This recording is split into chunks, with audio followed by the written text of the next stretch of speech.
ఓం మహాగణాధిపతయే నమః. ఓం గురుభ్యో నమః. ఓం శ్రీమాత్రే నమః. పరమేశ్వర స్వరూపమైనటువంటి జ్యోతిష, వాస్తు మరియు ఇతర అనేకమైనటువంటి శాస్త్రములను మనకు అందించినటువంటి మహర్షులకి నమస్కారం. హయగ్రీవ హయగ్రీవ హయగ్రీవేతి యో వదేత్ తస్య నిస్సరతే వాణి జహ్నుకన్యా ప్రవాహవత్. అరుణాం కరుణాతరంగితాక్షీం ధృతపాశాంకుశపుష్పబాణచాపాం అనిమాదిభిరావృతాం మయూకైః అహమిత్యేవ విభావయే భవానీం. శ్రీమాత్రే నమః. ప్రేక్షకులకి ఆ లలితాంబిక అమ్మవారి యొక్క అనుగ్రహం పరిపూర్ణంగా కలగాలని మనస్ఫూర్తిగా కోరుకుంటూ మనం ఈరోజు వార ఫలితాల్లో 9వ తేదీ నుంచి 15వ తేదీ వరకు 12 లగ్నాల వారికి, లగ్నం తెలియని వారు రాశిని చూసుకున్నాం. ఇక్కడ కన్ఫ్యూజన్ ఏమీ లేదు. ముందు లగ్నం చాలా ప్రధానం. ఎందుకంటే లగ్నం ప్రతి 2 గంటలకు మారిపోతుంది, రాశి ప్రతి 2.5 రోజులకు మారుతుంది. కాబట్టి లగ్నం తెలుసు అనుకోండి, లగ్నం నుంచే చూసుకోండి. లగ్నం తెలియదండి, మా వాళ్ళు ఎవరు నోట్ చేయలేదు టైం అనుకునేవారు రాశి నుంచి చూసుకోవచ్చు, ఏం అభ్యంతరం లేదు. ఎందుకంటే రాశి ఈజ్ మైండ్, మన మైండ్ పరంగా కూడా మనం వెళ్తూ ఉంటాం జీవితం అనేది. అయితే ఇక్కడ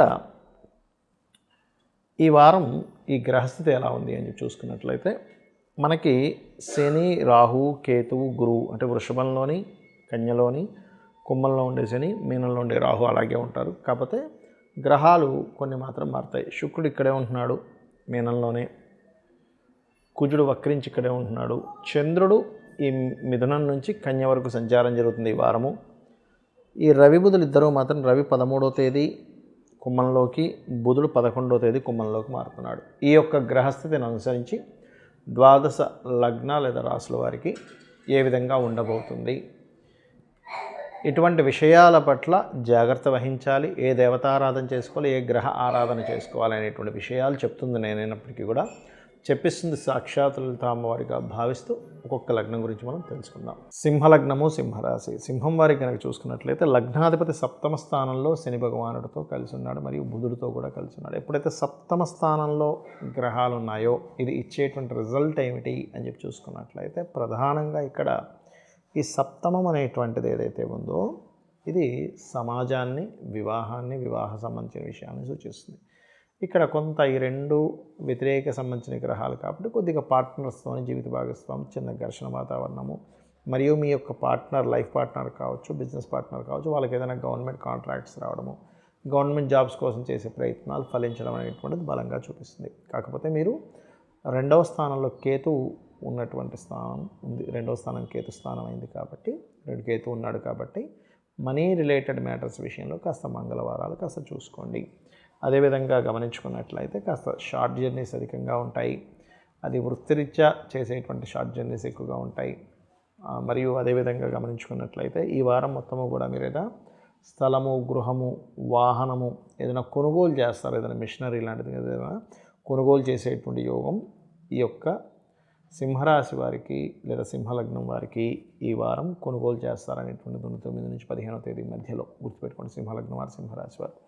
అదేవిధంగా ఇక్కడ గమనించుకున్నట్లయితే సంతాన సంబంధించినటువంటి విషయంలో సంతానానికి, మీ యొక్క సంతానానికి ఎప్పటి నుంచో ఉద్యోగం రావట్లేదని ప్రయత్నం చేసేటువంటి వారికి, లేదా మీ యొక్క శిష్య బృందంలో ఎవరికైనా సరే వారికి ఒక సెటిల్మెంట్ అవ్వాలని చేసే ప్రయత్నం ఈ వారం ఫలిస్తుంది అని చెప్పుకోవచ్చు.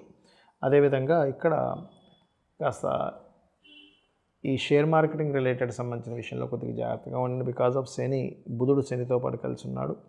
మరియు ఇక్కడ ఎవరైనా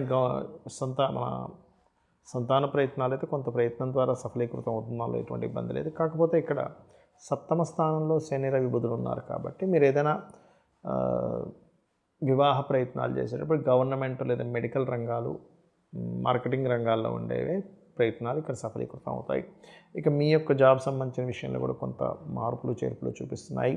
అందులో ముఖ్యంగా మీరు 15వ తేదీ ఎవరికి మనీ ఇచ్చేటువంటి విషయంలో కొంచెం జాగ్రత్తగా ఉండండి. 15వ తేదీ ఇక మీరు చేయవలసినటువంటి దేవతారాధన దత్తాత్రేయుడి యొక్క ఆరాధన చేయండి, అనే విధాలు బాగుంటుంది. ఈ వీడియోలో ముఖ్యంగా 3 ముఖ్యమైనటువంటి విషయాల కోసం నేను మీకు చెప్పనున్నాను. చాలామంది వీటి గురించి భయపడిపోతూ ఉంటారు. అదేమిటంటే, 1 ఏలినాటి శని, 2వది కాలసర్ప దోషం ఉందనేటువంటి దాంతో, 3వది వాళ్ళు ఏమి చేపట్టినా సరే కలిసి రావట్లేదు. ఏమిటి ఇన్ని సంవత్సరాలు ఇంతేనా అనేటువంటి ఈ 3టికి ఈరోజు నేను మీకు పరిష్కారం చెప్తాను. 1 ఏలినాటి శని లేదా అర్ధాష్టమ శని, అష్టమ శని గుర్తుపెట్టుకోండి. దీని గురించి మీరు పెద్దగా బెంగపడకండి. ఎందుకు అంటే ఏలినాటి శనిలోనే నేను మీకు రుజువు చూపించగలుగుతా. ఏలినాటి శనిలోనే అద్భుతమైన స్టేజెస్కి వెళ్ళి వాళ్ళు ఉన్నారు, సీఎంలు అయ్యారు, పీఎంలు అయ్యారు. మనం చాలాసార్లు చెప్పాం. మోడీ గారు కూడా ఏలినాటి శనిలో ఆయన వృశ్చిక రాశి, ఏలినాటి శనిలో ఆయన పీఎంగా కూడా కొనసాగారు. ఇప్పుడు అర్ధాష్టమ శని కూడా నడుస్తుంది. అలాగే స్వర్గీయ ఎన్టీ రామారావు గారు కావచ్చు, అనేకమైన వారు, నారా చంద్రబాబు నాయుడు కావచ్చు, మొన్నటి వరకు ఉన్నటువంటి జగన్ కావచ్చు, ఆయన అష్టమ శనిలోనే అయ్యారు. ఇట్లా రకరకాల ఉన్నాయి. అయితే ఒకటి ఇక్కడ నేను మీకు ఈ ఉదాహరణ ఎందుకు చెప్తున్నానంటే, కేవలం శ్రమనిస్తాడు కానీ మీ విజయానికి ఎక్కడ ఆపడు.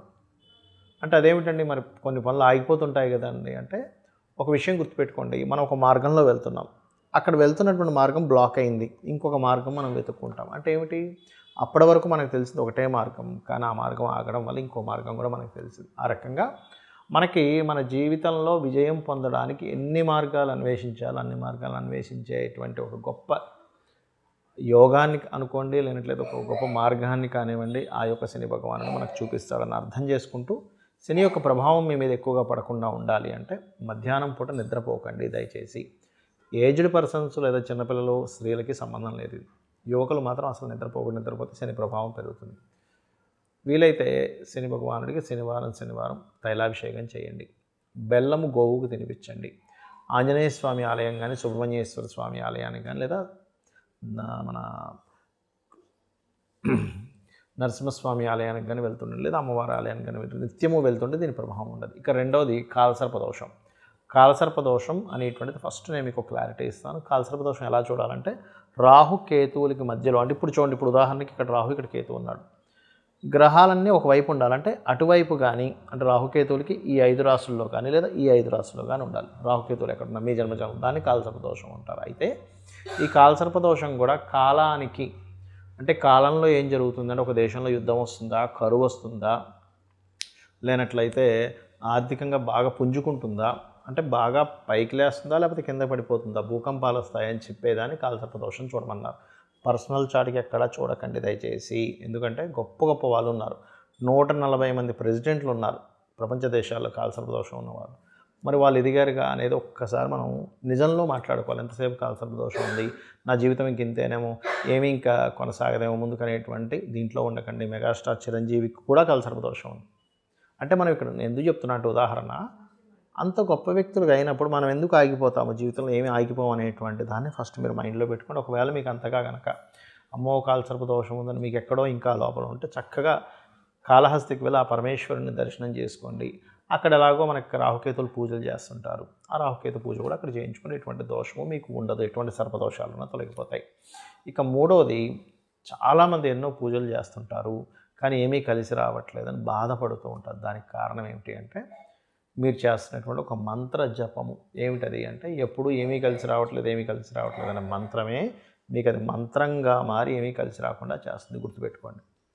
ఎవరు కలిసినా సరే, ఎన్నో పూజలు చేస్తున్నాను ఏమీ కలిసి రావట్లేదు, ఏం చేసినా కలిసి రావట్లేదు, అది మంత్రంగా మారుతుంది. గుర్తుపెట్టుకోండి. అలా కాకుండా నేను ఎన్నో ట్రయల్స్ వేస్తున్నాను, ఎంతో ఓపికగా ట్రయల్స్ వేస్తున్నాను అనుకోండి పాజిటివ్గా. అంటే ఒకటి చేసాము కలిసి రాలేదు, సరే నేను అక్కడితో ఆగిపోలేదు. ఇప్పుడు 2 విషయాలు ఉంటాయి గుర్తుపెట్టుకోండి. ఒకే సంఘటనని 2గా ఆలోచించవచ్చు. ఎలాగా, ఏం చేసినా కలిసి రావట్లేదని నెగిటివ్గా ఆలోచించవచ్చు, కానీ నేను అందరిలో ఆగిపోలేదు, ఏది కలిసి వస్తుందో అన్వేషణలో ఉన్నాను పాజిటివ్గా ఆలోచించవచ్చు. అంటే ఎక్కడ నేను ఆగిపోలేదు, ఇది చేశాను కలిసి రాలేదు, వెంటనే ఇంకోటి మొదలుపెట్టాను, అది చేశాను నాకు కలిసి రాలేదు, మళ్ళీ ఇంకోటి మొదలుపెట్టాను అనేటువంటి ధోరణిలో వెళ్తే మీకు ఆత్మవిశ్వాసం పెరుగుతుంది. అలా కాకుండా అమ్మో నేను ఏం చేసినా కలిసి రావట్లేదు. కొంతమంది షాప్స్ బిజినెస్ నడిపిస్తుంటారు, నేను నిలబడి ఉన్నాను. ఇప్పుడు 2 విషయాలు చూడండి. అబ్బా నాకేమి నష్టమైపోతుందని నేను కురింగిపోతున్నాను వేరు, నేను నిలబడి ఉన్నానని చెప్పి ఆలోచించడం వేరు. కాబట్టి ఇలా ఉండండి. ఒకటి, ఏమి చేసినా మీకు కలిసి రావట్లేదు అంటే ఒకటే గుర్తుపెట్టుకోండి, మీరు నిత్యము చేయవలసింది గోసేవ, నిత్య దీపారాధన కనుక చేసినట్లయితే ఖచ్చితంగా పూర్వ వైభవాన్ని తెచ్చిపెడుతుంది నిత్య పూజ అని చెప్తూ ఉంటారు శాస్త్రంలో. కాబట్టి అది చేయండి.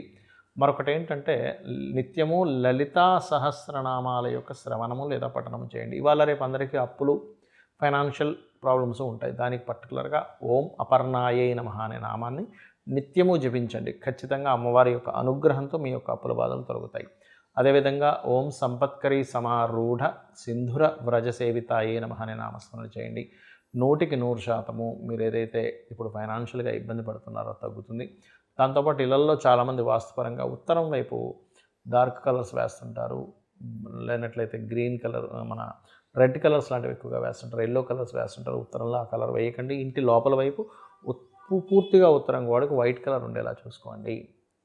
ఇలా కొన్ని వాస్తుకు సంబంధించిన దోషాల వల్ల కూడా మీకు ఫైనాన్షియల్ ఇబ్బంది వస్తుంటుంది. వేస్టేజ్ జోన్లో తీసుకెళ్ళి మనీ పెట్టడము, గెయిన్స్ అండ్ ప్రాఫిట్ జోన్లో పెట్టాలంటే నైరుతి గదిలో వాయువ్య మూల పెట్టండి, ఖచ్చితంగా బాగుంటుంది.